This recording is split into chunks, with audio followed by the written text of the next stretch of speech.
मित्रांनो, मैदान चालू आहे बरं का, आणि घरची यात्रा बी चालू आहे. त्यात टाईम काढतो या आणि वाईज सर्व जरा वाईज माझं लक्ष आहे सगळं बैलगाड्या क्षेत्राकडं.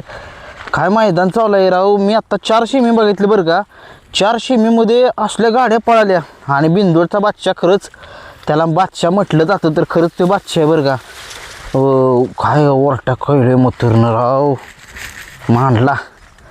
या मथुरचं वय झालं तरी बघा मित्रांनो, खरंच बिंदोडचा बादशाह तर आहेच तो, आणि खरंच 3 फेऱ्याचा सुद्धा बादशाह आहे तो. आणि त्यानं स्वतःला सिद्ध केले. गाडीचा निकाल चेक करायचा चाललाय बरं का. गाडी तासात घुसली का काय ह्याच्याबद्दल चाललाय निकाल म्हणजे चेक करायचा चाललाय. पण निकाल काही बी येऊ द्या, पण खरंच वरटॅकच आहे. मानलाय मथुरला मित्रांनो, अक्षरशः अंगावरती काटाच आला. काय शर्यत झाली, मन स्तब्ध झालं. उन्हात एवढ्या झाडाला मारतोय ऊन, तरी बघा त्यातनं आलो व्हिडिओ करायसाठी. सगळ्या महाराष्ट्राचं लक्ष लागलं होतं. आज त्या 3 फेऱ्याच्या मैदानात मुंबईमध्ये 3 लाखाचं मैदान चालू आहे आणि त्या मैदानामध्ये 4 सेमी पळालं बरं का. त्या 4चा निकाल तुम्हाला मी सांगतो, आणि बाकीचं बी काय असतील सेमी त्याचा निकाल जरा पेंडिंग ठेवतो. मला थोडीशी मथुरवरती थोडीशी लक्ष होतं माझं. बाकी संधी सगळे आपली जाईत, परंतु खास मथुरवरती होतं. आणि भुंगा सायराटवरती होतं. भुंगा सायराटची गाडी रोखली बरं का. आज कुणी रोखली या बघा नीट. काय एवढी चुप्पी नाही ती गाडी, काय पळाली गाडी. सुरुवात करतोय सेमीफायनल 1ला मी. सेमीफायनल 1मध्ये आपल्याला उंबारलेकरांचा वजीर आणि त्याच्यासोबत विराट हा नंदी पळाला.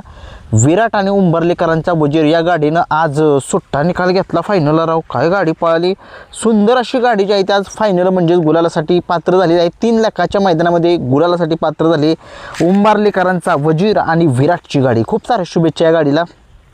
आजच्या मैदानामध्ये सेमीफायनल 2मध्ये वाटत होतं भुंगा सायराट मारल. या बैलगाडा शरीर क्षेत्रामध्ये बिनजोडमध्ये या जोडीनं दहशत केलेली होती आणि एवढा स्पीडनं गट काढलेला. आणि वाटत होतं आज हीच 3 लाख नेणार, कोणच नाही नेऊ शकत. परंतु नंतरनं पुकारलं की तो देवाभाई होता त्या ठिकाणी, अमरावतीचा देवाभाई. त्या बैलानं संबंध महाराष्ट्रामध्ये असं पळण्यानं दाखवून दिलं की तो काय चीज आहे, अमरावतीचा देवाभाई. आणि त्याच्यासोबत आज कोण होता माहीत आहे का, जो थार जिंकलेला, जो शंभू नावाचा नंद्या होता बघा, रायबा आणि शंभू, त्यातला जो शंभू होता डावी खांदे पळणारा. काय पळाला हा शंभू, सगळ्या महाराष्ट्रानं त्याचं लक्ष वेधलं होतं. आणि या शंभूनं खरंच डोळ्याचं पारणं फेडलं तर फेडलं. देवाभाई, अमरावतीकरांचा देवाभाई आणि शंभू या जोडीनं आजच्या मैदानामध्ये भुंगा सायराट या गाडीचा पराभव केलेला आहे.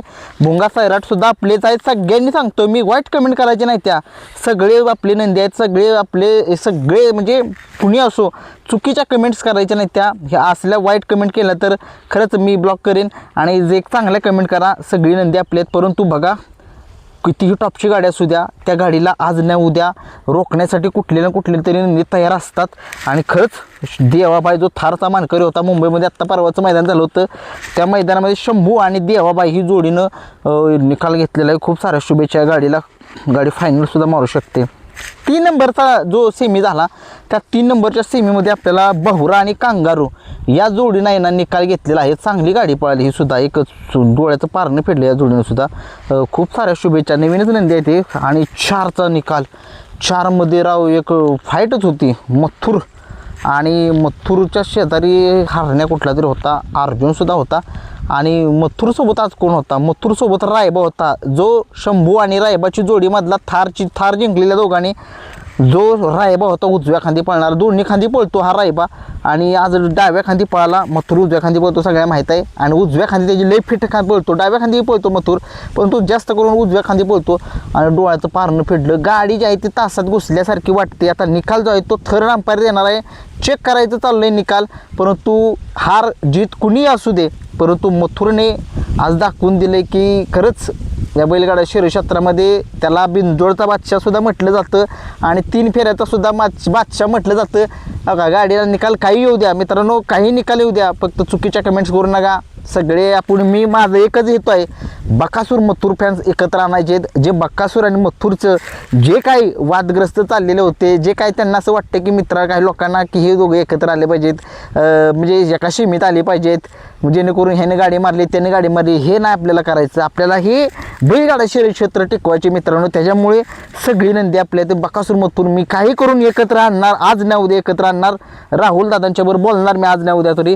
परंतु आज सेमी क्रमांक 4चा निकाल थोडासा कमेंट्समध्ये सांगा, काय नक्की मथुरला दिलाय का कुणाला दिलाय.